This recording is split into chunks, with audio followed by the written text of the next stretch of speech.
Jadi dulu 2020 itu saya benar-benar dalam keadaan minus, tidak punya HP, bahkan kendaraan nggak ada, dijualin.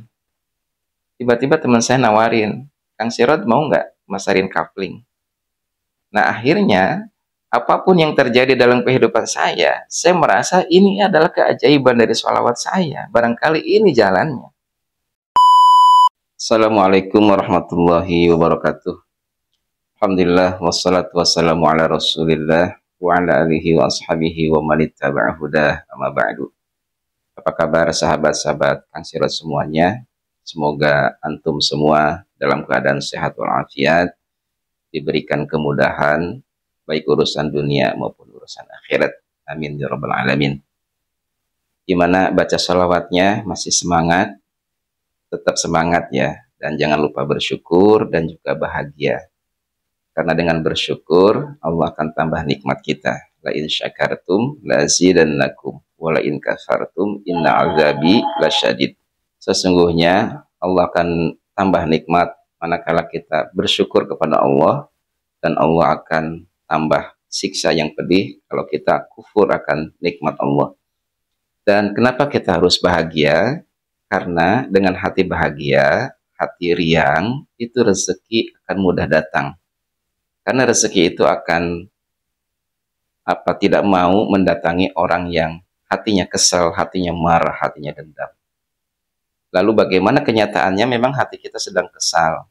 Ya kita paksakan untuk bahagia. Bagaimana caranya? Mengingat-ingat suasana atau momen yang membahagiakan. Nah, jangan buka media sosial kalau ingin hati kita tetap terjaga.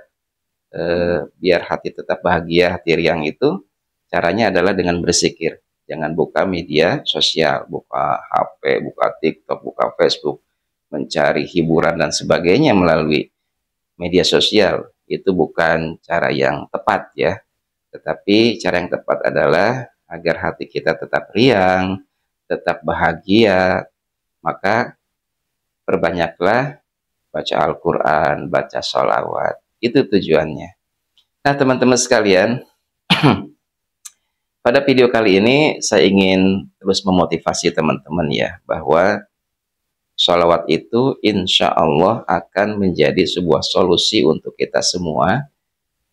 Segera dikabulkannya doa-doa kita. Segera dikabulkannya doa-doa kita. Kenapa? Karena kata Grand Mufti Al-Azhar, itu Syekh Ali Jumu'ah, mengatakan bahwa ibadah kita seperti sholat, puasa, zakat, itu ada potensi diterima atau ditolak. Sholat kita, puasa kita, sodako kita, semua ibadah kita itu ada potensi diterima dan ditolak. Sholat kita bisa jadi diterima oleh Allah, bisa juga ditolak oleh Allah. Puasa kita juga begitu, bisa ada potensi ditolak, ada potensi diterima. Naik haji, umroh juga sama. Ada potensi diterima, ada potensi ditolak. Makanya ada istilah haji mabrur, haji mardud. Mabrur itu ya diterima oleh Allah. Nah, tetapi ada amalan yang kalau kita baca, kalau kita amalkan, maka tidak akan pernah tertolak. Yaitu sholawat. Kenapa bisa begitu? Karena hubungannya dengan kekasihnya Allah, yaitu Nabi Muhammad SAW.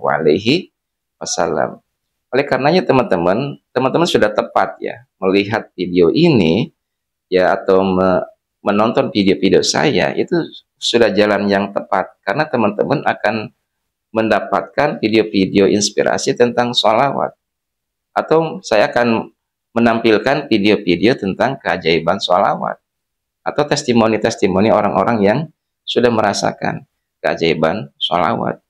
Jadi bagi teman-teman yang belum yakin ya, orang fasik pun, saya ingatkan ya, kata Syekh Ali Jumu'ah, orang fasik pun yang membaca sholawat itu pasti diterima. Sekalipun orang fasik gitu. Apalagi kita ya, apalagi kita yakin, percaya sama Allah. Bahkan kita ini cinta sama Rasulullah. Pasti diterima oleh Allah sholawatnya kita. Nah, lalu sholawat kita yang diterima ini, teman-teman, kita kan mohon sama Allah tentang hajat-hajat kita ya, dan kebanyakan 99% hajat kita kan dunia. Ingin lunas hutang, ingin beli rumah, ya kan, ingin beli mobil, ingin naik haji dan umroh, ingin jualan lancar, dagangan laris manis, ingin mendapatkan jodoh, ingin mendapatkan anak. Banyak sekali kan keinginan dunia kita melalui sholawat ini. Dan itu sah-sah saja, boleh, nggak dilarang. Dan karena kita nih hidup di dunia ya, kata Rasul kan, antum a'lamu bi umuri dunyakum. Kamu ini lebih tahu tentang urusan duniamu. Nah, dengan jalur sholawat teman-teman sudah tepat. Karena salah satu ibadah yang kalau diamalkan itu tidak akan ditolak oleh Allah Subhanahu wa taala, yaitu sholawat. Setelah diterima sholawat kita, nah Allah akan melihat nih kondisi kita. Bagaimana nih dosanya, bagaimana nih amal ibadahnya. Kalau dosanya masih ada, maka sholawat kita buat nutupin dosa-dosa kita dulu, teman-teman. Hajatnya dientarkan dulu. Maaf ya, bukan, teman-teman kan banyak yang curhat, yang chat, saya sudah baca sholawat Ustaz, 10.000, 20.000, 30.000, tetapi hajat saya belum dikabulkan, akhirnya berhenti. Berarti Anda bukan pecinta sholawat. Anda ini hanya, mohon maaf, hanya memanfaatkan sholawat untuk hajat-hajat dunia. Kalau nanti dunianya sudah dikabulkan oleh Allah, barangkali nanti baca sholawatnya juga udah dilupakan atau bahkan tidak dibaca sama sekali. Nah, sholawat kita nanti yang diterima oleh Allah Subhanahu wa taala itu untuk menutupi itu dulu, teman-teman. Dosa-dosa kita. Ya, dosa-dosa kita ini sangat banyak. Dosa berbohong, ya kan? Dosa riba, kemudian dosa meninggalkan sholat. Masya Allah, banyak sekali dosa. Sholawat kita untuk mengampuni, menghapus dosa-dosa kita dulu. Kalau sudah minimal 50% saja dosa kita sudah Allah hapuskan, maka satu persatu nih hajat-hajat kita nih, ya, hajat-hajat kita ini satu persatu Allah kabulkan sesuai dengan keinginannya Allah. Ingat ya, jangan mau ngatur Allah, jangan ngatur-ngatur Allah. Terserah Allah nanti hajat kita ini mana yang didahulukan. Teman-teman misalkan ingin lunas hutang, ya kan? Allah ini ternyata bukan melunasi hutangnya, tetapi malah ngasih pekerjaan. Nah, dari pekerjaannya ini mendapatkan hasil, dari hasilnya ini untuk melunasi hutang. Jadi begitu, bukan serta-merta hutang kita tiba-tiba lunas, orang nggak nagih, atau di perbankan tiba-tiba hilang, ya, nama kita bersih, nggak ada sama sekali seperti itu. Jadi kita ini harus senantiasa husnudzon sama Allah. Setiap kejadian yang terjadi di kehidupan kita, coba kembali kepada Allah. Misalkan nih kita lagi riyadhah salawat ya, baca 1000 lah contoh sehari. Sallallahu alaihi Muhammad, sallallahu alaihi Muhammad, baca salawat Jibril, ya kan, yang paling mudah. Teman-teman kan itu salawatnya. Saya juga itu. Nah, ketika kita sedang istiqomah membaca sholawat, kemudian ternyata permohonan kita ini ingin lunas hutang contohnya, Allah tuh ngabulinnya bukan lunasin hutangnya, tetapi Allah ngasih jalan. Nanti kita yang jalani. Kita coba renungkan teman-teman, ya Allah kok tiba-tiba saya malah dapat job ini nih. Nah gitu. Kayak dulu nih saya aja pribadi ya teman-teman. Ini sebagai hikmah aja, saya ulang-ulang kisah saya ini. Salah satu motivasi saya bikin channel YouTube karena saya merasakan loh ini luar biasa ya sholawat gitu. Jadi dulu 2020 itu saya benar-benar dalam keadaan minus, tidak punya HP, bahkan kendaraan nggak ada, dijualin, habis, bahkan sisa hutang.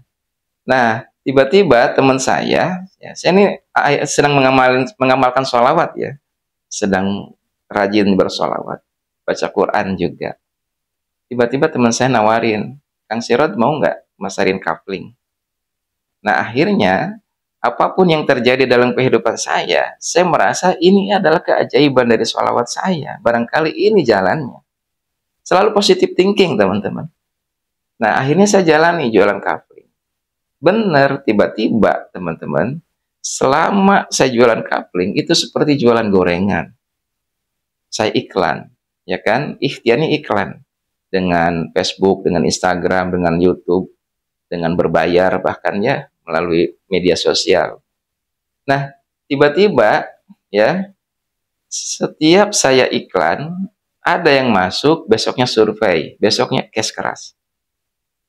Masuk ke WA, datang ke lokasi, cash keras. Nggak ada yang nggak cash keras. Setiap minggu itu, saya total penjualan kapling itu setiap minggu bisa 10 kapling, teman-teman. Setiap minggu terus. Dan saya jalanin selama 3 bulan. Akhirnya kembali kehidupan dan hutang saya lunas. Nah, seperti itu ya, teman-teman. Jadi Allah melunasi hutang kita dengan cara ngasih jalan dulu. Sok, terima aja. Ya, terima. Walaupun secara lahiriah, ya, ini penghasilannya nggak memungkinkan untuk melunasi hutang nih. Jangan begitu, teman-teman. Jalani dulu. Seperti Siti Hajar. Ya, anaknya nangis pengen minum, yaitu Ismail kecil. Beliau kan naik gunung turun gunung dari Sofa Marwah, ya, yang sekarang jadi Sa'i itu, dan jaraknya jauh loh. Waktu saya umroh itu Sofa dan Marwah itu jaraknya jauh, ada mungkin sekitar 2 atau 3 kiloan mah jauh, dan itu 7 putaran. Tetapi apa yang terjadi? Malah airnya itu di bawah kakinya Nabi Ismail. Jadi kita jalani aja dulu, nikmati prosesnya, dan terus husnuzon sama Allah. Hati terpaut sama Allah, husnuzon sama Allah, positive thinking sama Allah, dan kita yakin bahwa doa kita akan diijabah. Harus begitu. Jangan di hati ini ada perasaan, tuh diijabah nggak ya doa saya? Diijabah nggak ya doa saya? Nggak bakalan gitu, teman. Nggak bakalan diijabah kalau begitu. Karena Allah itu indal dhonni abdi bi. Nah, buat teman-teman yang memang sedang kepepet untuk melunasi hutang atau kebutuhan yang kepepet, coba baca sholawat adrik. Udah gitu aja. 313 setiap malam. Mau sholat isya, habis sholat isya atau habis sholat tahajud. 313 adrik nih.